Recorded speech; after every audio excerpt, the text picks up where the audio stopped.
I was pondering something, and I'm sure it's not an original thought, so humor me for argument's sake. And if you keep emotion out of it and allow me to build this thought out, you might be able to track with me. It's kind of objective, but let's think about this. For those of you who believe that healthcare is a right and therefore should be paid for by the government, which is to say, paid for by taxpayers, I have a question. What exactly do we mean when we call something a right? Because in America, we already have rights. We have the right to free speech, we have the right to a free press, and we have the right to keep and bear arms. But the government, well, it doesn't buy you a microphone so you can exercise your First Amendment rights. It doesn't provide you with a newspaper, a camera, or a website so you can exercise freedom of the press. And it does not issue every law-abiding citizen a firearm so they can exercise the Second Amendment. So track with me. Why not? Because our constitutional rights have traditionally been understood as protections from government interference. You have the right to speak, you have the right to publish, and you have the right to defend yourself. Those are indisputable, so just track with me. But you do not have the right to force your neighbor to pay for the tools to exercise those rights. And that is a crucial distinction. A right means the government cannot unjustly stop you.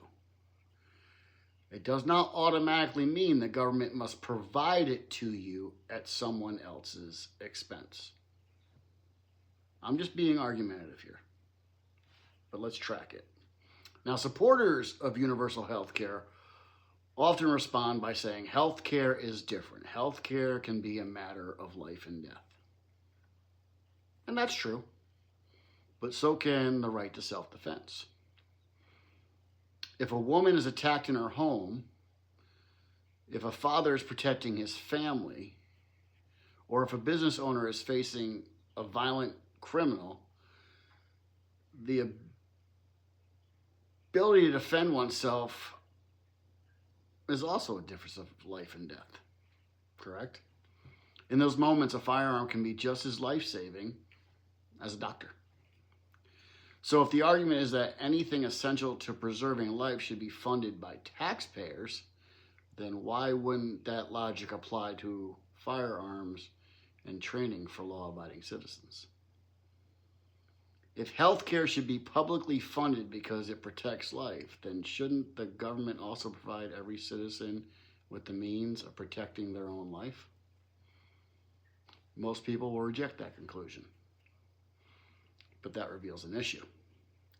Simply calling something a right does not answer the question of who should pay for it. Food is essential to life. Housing is essential to life. Clothing is essential to life.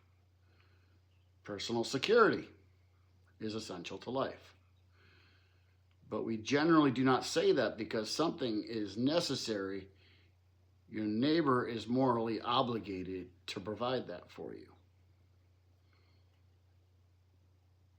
That doesn't mean healthcare is unimportant, so let's not get that twisted. It's incredibly important. The question is not whether healthcare matters. The question is whether rights impose a duty on others to pay for that need. In America, rights have traditionally meant freedom from government interference, not a guarantee that someone else will be compelled to fund your needs. So if every life-preserving necessity becomes a taxpayer-funded right, then the list does not stop with healthcare. It extends to food, it extends to housing, and yes, by that same logic, it extends to firearms and self-defense training. Now, if that conclusion makes you uncomfortable, then maybe the problem is not the Second Amendment analogy. Maybe the problem is the assumption that every important need automatically becomes a government-funded right.